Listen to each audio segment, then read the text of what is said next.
बहुत से गैर मुसलमानों को ये गलत फहमी है कि उनके मज़हब में गोश्त खाना हराम है, और कई हिंदू समझते हैं कि उनके मज़हब में लिखा है कि गोश्त खाना हराम है। और आपने कहा कि हमारे धर्म में गोश्त खाना हराम है।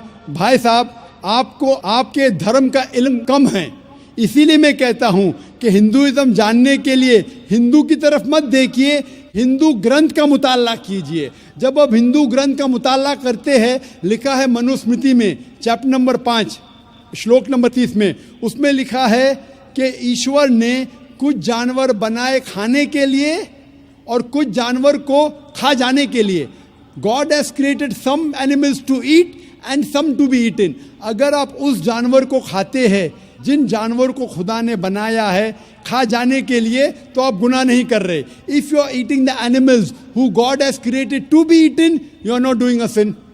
आगे जब पढ़ते लिखा है मनुस्मृति में चैप्टर नंबर 5 में अध्याय नंबर 5 में मंत्र नंबर 40 में कि खुदा ने कुछ जानवर बनाए हैं कुर्बानी के लिए। अगर आप कुर्बानी में जानवर का कत्ल करते हैं तो आप गुनाह नहीं करते। आगे लिखा है मनुस्मृति में चैप्टर नंबर 5 मंत्र नंबर 41 में कि जानवर का कत्ल करना जो जानवर खाने के लिए बनाए गए हैं वो गुनाह नहीं है। इसी तरीके से कई जगह वेद में लिखा है कि ऋषि गोश्त खाते थे, जानवर को खाते थे।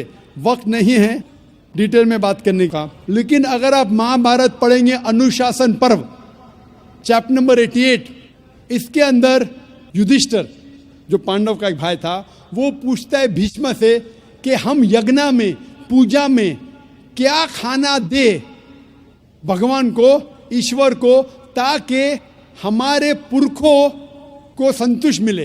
तो भीष्म कहता है युधिष्ठिर से कि आप यज्ञ में अगर भाजी पाला देंगे तो हमारे बाप दादा 1 महीने के लिए खुश रहेंगे।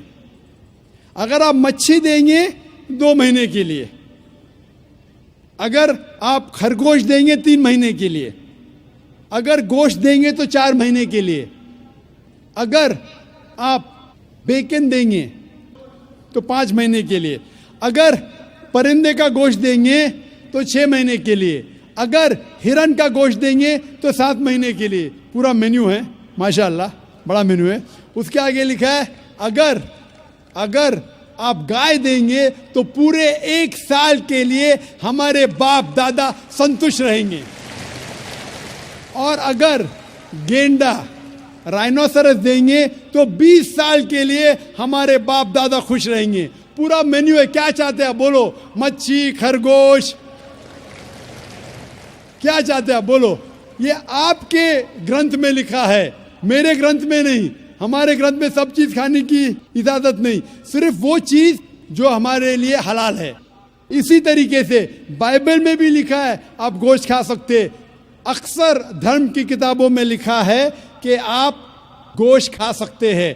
आप मेरा अगर एक डिबेट देखेंगे जिसका मौजू था is eating non vegetarian food permitted और prohibited for a human being, क्या इंसान के लिए गोश्त खाना हलाल है या हराम है। और मैंने डिबेट किया था एक जैन के साथ जिसका नाम था रश्मिबाई झवेरी। वो इंडियन वेजिटेरियन कांग्रेस का सदर था, प्रेसिडेंट।